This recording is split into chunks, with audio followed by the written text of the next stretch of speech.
Depuis très longtemps, on a toujours inculqué à la fille qu'elle n'a pas le droit d'avoir 2 ou 3 maris, elle n'a pas le droit d'avoir plusieurs hommes dans sa vie.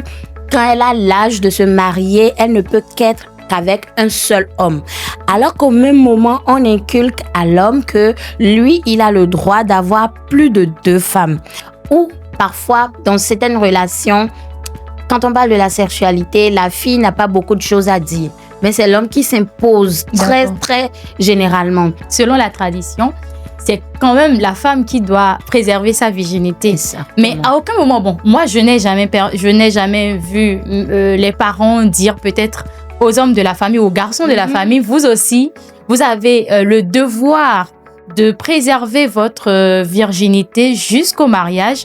On peut quand même voir sur les réseaux sociaux où les gens vendent même des aphrodisiaques pour l'homme ou même des produits pour développer le sexe masculin ou pour avoir plus d'orgasmes chez l'homme. Mais à aucun moment, quand on vend en fait ces produits pour la femme ou par exemple des produits pour resserrer également l'organe féminin de la femme, cela se dit à voix basse. Je vais commencer par les hommes. Le message que moi je vais adresser aux garçons et aux hommes, c'est de leur dire que si vous avez fait beaucoup d'expériences sexuelles, si vous avez beaucoup d'expérience et que vous tombez sur une conjointe ou une partenaire qui n'a pas beaucoup d'expérience et que vous l'aimez vraiment, il faut lui apprendre ce que vous aimez au lieu de la laisser là et d'aller chercher mieux ailleurs ou d'aller venir à la maison avec des infections sexuellement transmissibles. Bonjour à toutes et à tous et bienvenue dans Entre Femmes, l'espace d'échange, de partage, de réflexion consacré aux réalités, aux aspirations de la femme. Ici, nous parlons sans tabou, avec bienveillance et authenticité, des sujets qui touchent directement la vie de la femme. La santé, la maternité, l'entrepreneuriat et bien d'autres aspects de la vie de la femme. Je suis Denise Berounour et je suis très heureuse de vous retrouver pour ce premier numéro de Entre les femmes. Merci de vous installer.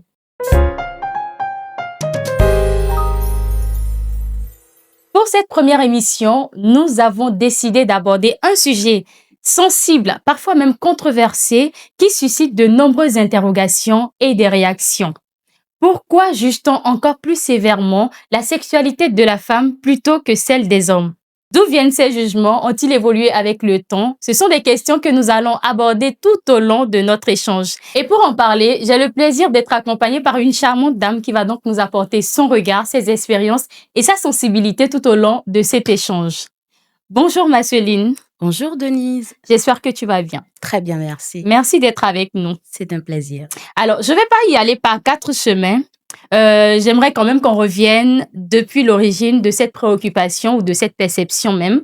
Quand tu étais déjà à l'adolescence ou dans ton enfance, est-ce que tu as déjà eu le sentiment que les messages que percevaient les filles et les garçons étaient carrément, on va dire, carrément différents quand il était question de la sexualité?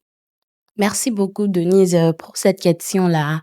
Et pour parler de mon expérience personnelle, depuis mon tendre enfance, l'éducation que nous avons reçue, par exemple, dans notre famille, c'est que les filles et les garçons n'ont pas forcément le même message parlant de la sexualité. On a toujours dit à la petite fille que ta sexualité relève de la dignité de la famille, il faut te protéger, il faut protéger ton corps et on donne des messages plus doux à la petite fille. Mais pour l'homme, on lui montre, oui, qu'il est fort, il doit être plus courageux. Les messages sont carrément différents. Et donc, ce qui fait que la jeune fille ou la petite fille, elle se dit que je n'ai pas le droit à certaines choses quand on parle de la sexualité. Cela relève, je pense, de notre éducation.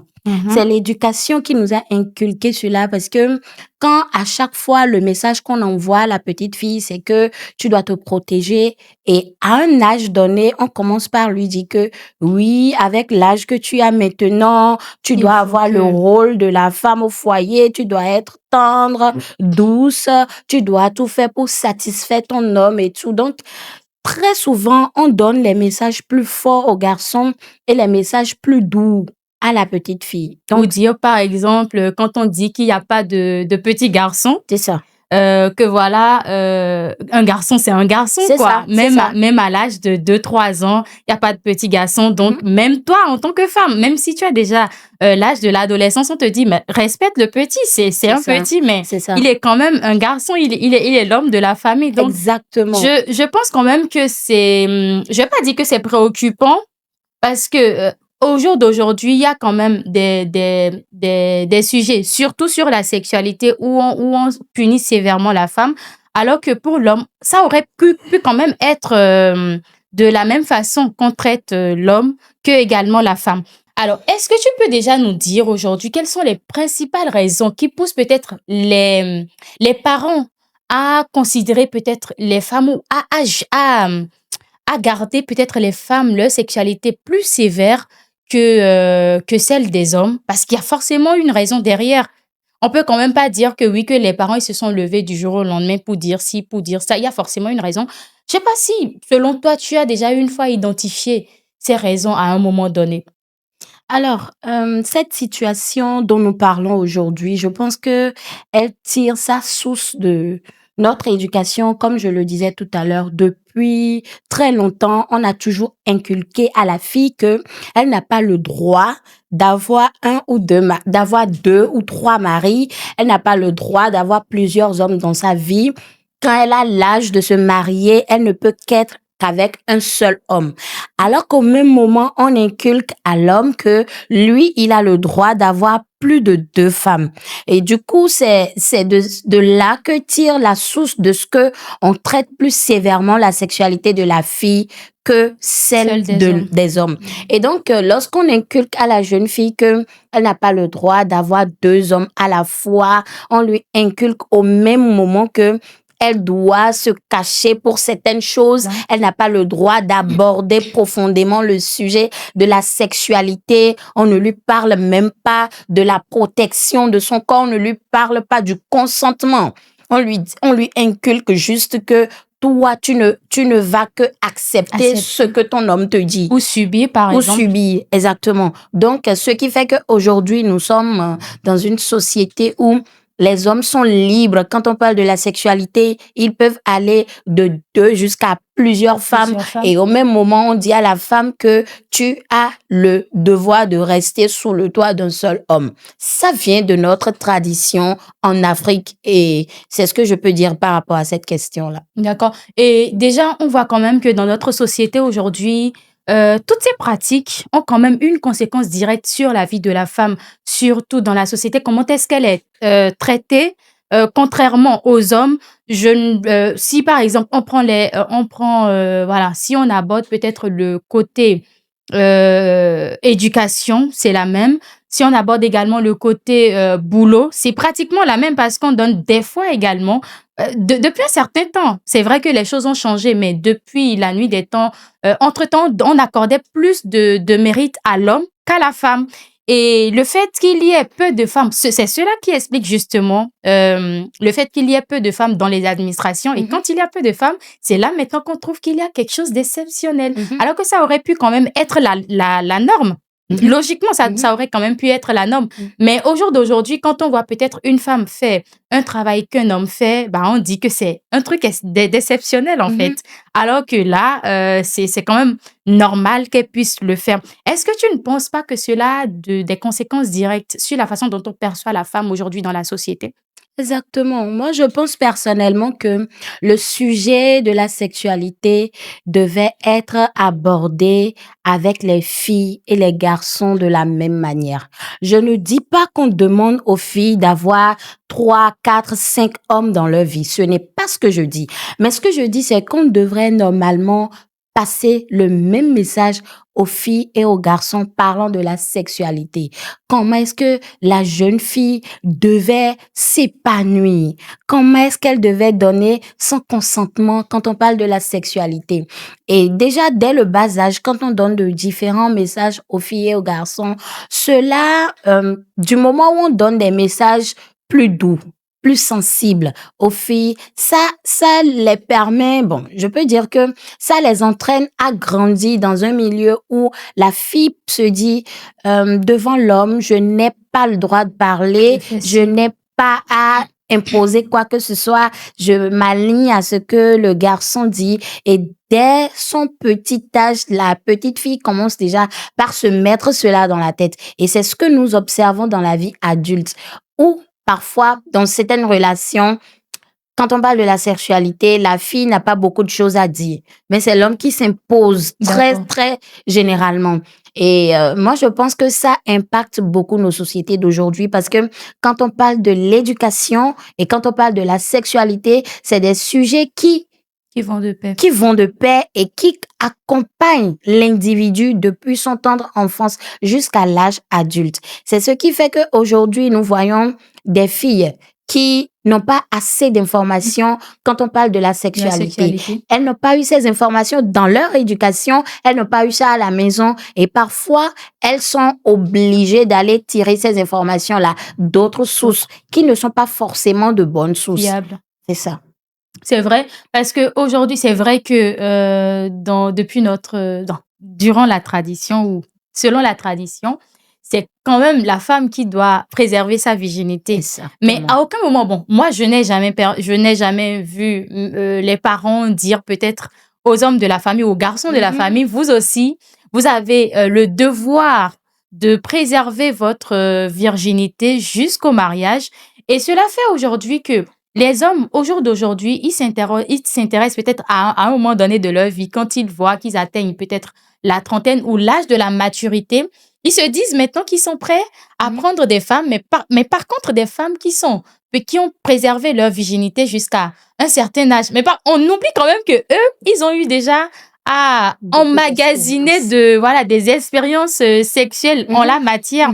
Mais c'est quand même, moi je trouve quand même qu'il y a, ce truc n'est vraiment pas, c'est pas équilibré. C'est ça. Il y a quand même un déséquilibre total à ce niveau-là.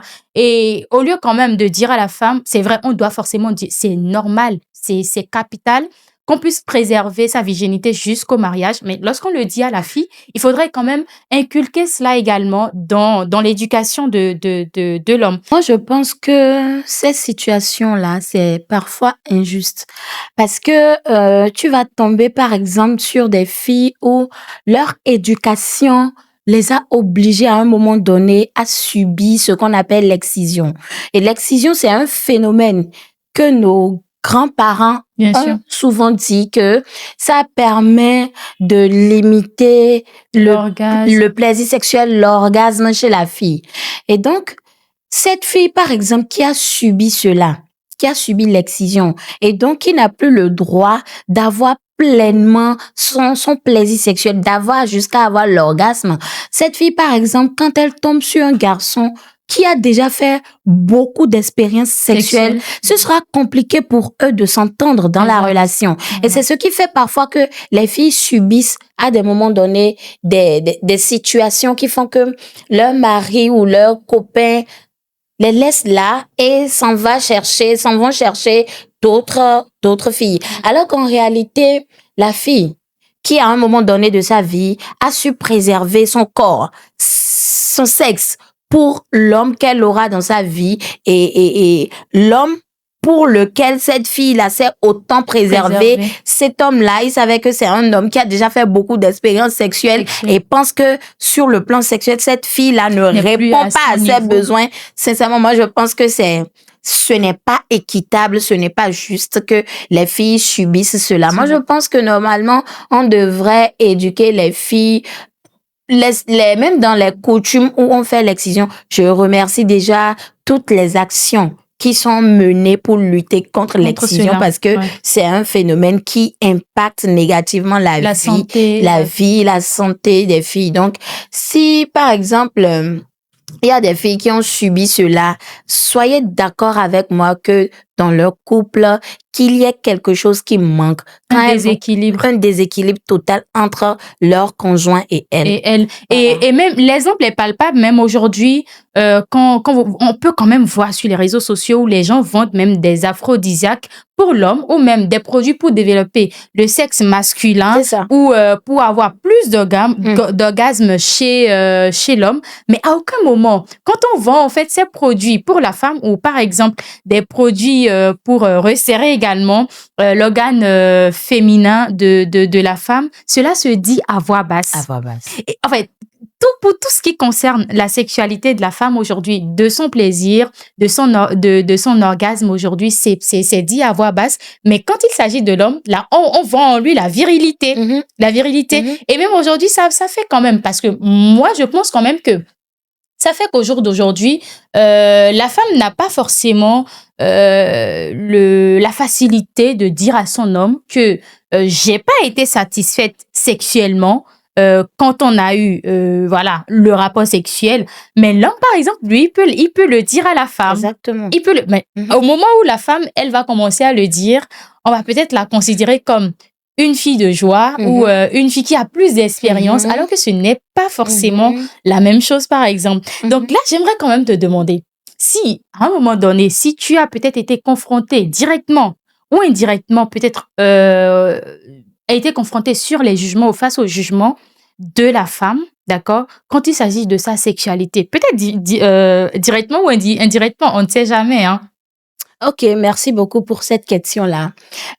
Pour donner un exemple, j'ai une amie et une fois, elle m'a raconté que son copain a vu la photo d'un sextoy dans son téléphone et le monsieur, il était scandalisé. Il ne se revenait pas à l'idée que comment se fait-il que cette photo se retrouve dans le téléphone de la sa femme? Qu'est-ce qu'elle serait en train de faire avec ça? Et cette situation où la femme n'a pas le droit de dire à son conjoint que elle n'est pas satisfaite, c'est monnaie courante. On est beaucoup plus confronté à cette situation. Mais je pense qu'aujourd'hui, la situation est en train de changer. Elle est en train de changer dans ce sens où nous avons quand même, à des moments, des creusets. Et c'est beaucoup plus pour les filles et les femmes qui ont la chance d'être allées à l'école. Il y a ces creusets-là qui permettent d'aborder plus facilement le sujet de la sexualité avec les filles et les garçons. Mais ça m'attriste toujours de voir que dans certains d'autres milieux, il y a des filles qui n'ont même pas le droit d'entendre que oui, quand tu auras l'âge adulte, quand tu seras dans ton foyer, quand tu ne seras pas satisfaite de ton homme, tu peux discuter avec lui. Voilà. Mais non, aujourd'hui, c'est un sujet vraiment tabou. Les gens sont même parfois gênés quand une fille, par exemple, essaie de dire à son conjoint ou à son partenaire que je ne suis pas satisfaite sexuellement. On pense déjà qu'elle est de mœurs légères, elle est une fille de joie. Et donc, c'est parfois frustrant. Et ça empêche certaines filles d'en parler directement avec leur conjoint. Et elles préfèrent parfois aller parler de cela ailleurs. D'accord. Et déjà, tu as parlé quand même des creusets de jeunes qui sensibilisent les jeunes et tout. Avec l'avènement de l'Internet, des réseaux sociaux aujourd'hui, où il y a assez de vulgarisation sur ce côté, vu que les jeunes ou toutes les femmes, les hommes sont également en contact avec le monde extérieur. Je veux parler de l'Occident. Est-ce que selon toi, ces jugements ont peut-être changé? Est-ce qu'il y a eu d'évolution sur ces jugements? Est-ce que les mentalités ont peut-être changé sur ce côté-là? Ok, alors, je vais commencer par dire, par rapport à cette question-là, que dans les pays occidentaux, déjà très tôt, on commence par éduquer la petite fille sur sa sexualité. Tout ce qu'elle a le droit de connaître sur son corps, sur l'évolution de son corps, l'évolution de son appareil génital, on commence déjà par l'informer, par lui dire tout ça pour préparer cette fille-là à l'âge adulte. Mais ce n'est pas le cas chez nous. Et donc, quand tu as parlé, par exemple, des réseaux sociaux, je veux déjà profiter pour remercier toutes ces organisations, toutes ces actions qui sont en train d'être menées pour que les filles et les garçons puissent avoir le droit d'accéder à l'éducation sexuelle. Parce que aujourd'hui, depuis quelques années en arrière, on commence par aborder le sujet de l'éducation sexuelle avec les filles et les garçons à l'école. Et même dans le milieu extrascolaire, des actions sont menées pour sensibiliser les patrons et patronnes de centres d'apprentissage pour permettre à leurs apprentis de bénéficier de l'éducation sexuelle. Et on en profite pour parler aux filles et aux garçons. Oui, toi, en tant que fille, tu dois te préserver, c'est vrai, mais quand il s'agit, par exemple, d'une grossesse, tu peux, à un moment de ta vie, décider d'avoir une grossesse ou non. Tu n'es pas tenu de te laisser influencer par un garçon. Et donc, aujourd'hui également, avec l'avènement des réseaux sociaux, beaucoup de femmes arrivent à s'exprimer. Beaucoup de femmes arrivent à accéder aux informations de qualité, parfois de qualité sur la sexualité. Et moi, dans le cadre de mon travail, par exemple, je suis beaucoup plus en communauté. Je suis avec des filles et des garçons qui n'ont pas forcément eu la chance d'aller à l'école. Et moi, j'entends beaucoup de choses. J'entends beaucoup de choses et même les gens qui n'ont pas eu la chance d'aller à l'école ont des informations sur Internet. Et reste à savoir si à tout moment, ces informations sont correctes, sont fiables et sont vérifiées. Et donc, moi, je pense que les organisations, tous les acteurs qui investissent, qui travaillent, qui investissent dans l'éducation sexuelle des adolescents et jeunes doivent continuer. Ils doivent continuer par mener leurs actions. Et je pense que avec le temps, avec l'évolution de tout ce à quoi nous assistons aujourd'hui, les filles et les femmes et les garçons et les hommes, tout le monde pourrait à un moment donné avoir les mêmes droits en matière d'éducation sexuelle. Et déjà, je vais quand même profiter parce que là, nous tendons vers la fin. Je vais profiter également pour te demander si tu as quand même des messages ou un message à adresser peut-être à ces hommes-là, parce que ce n'est pas seulement, cela ne concerne pas uniquement les femmes. Si tu as un message ou des messages à adresser à ces hommes-là ou à ces femmes-là, surtout sur l'éducation ou sur leur sexualité, pour qu'on ne punisse pas sévèrement la femme seulement, mais qu'on le fasse aux deux personnes, parce que ce sont les deux qui sont appelés à rester ensemble. Si tu as quand même des messages à adresser à ces personnes. Alors, je vais commencer par les hommes. Le message que moi, je vais adresser aux garçons et aux hommes, c'est de leur dire que si vous avez fait beaucoup d'expériences sexuelles, si vous avez beaucoup d'expérience et que vous tombez sur une conjointe ou une partenaire qui n'a pas beaucoup d'expérience et que vous l'aimez vraiment, il faut lui apprendre ce que vous aimez au lieu de la laisser là et d'aller chercher mieux ailleurs ou d'aller venir à la maison avec des infections sexuellement transmissibles. Et donc, pour les filles et les femmes, j'aimerais leur demander, c'est vrai, notre éducation nous a imposé le fait de n'avoir pas accès à l'éducation sexuelle. Mais aujourd'hui, le monde a évolué et il est important qu'on puisse évoluer avec le monde. Et il faut que les filles soient convaincues de ce qu'on appelle le consentement, le respect de son corps et le droit de dire oui ou de dire non dans certaines situations. Et quand une fille se retrouve dans une relation où elle voit que son homme est très avancé en matière de sexualité, ce n'est pas encore l'occasion de se plaindre sur tous les toits. Il faut trouver l'occasion d'en discuter avec son partenaire. C'est ça. Sûr. Donc, du coup, merci beaucoup à toi, Marceline, pour tes apports. Franchement, ça va faire du bien aux internautes de suivre cela. Et merci à vous également de nous avoir suivis. C'est vraiment un réel plaisir pour nous d'aborder ce type de sujet qui touche surtout la vie de la femme, mais pas seulement que la femme, mais pratiquement tout le monde, parce que c'est une nouvelle génération qui renaît au quotidien. N'hésitez donc pas à liker, à commenter, à partager autour de vous. Et on se retrouve à très bientôt pour un prochain numéro.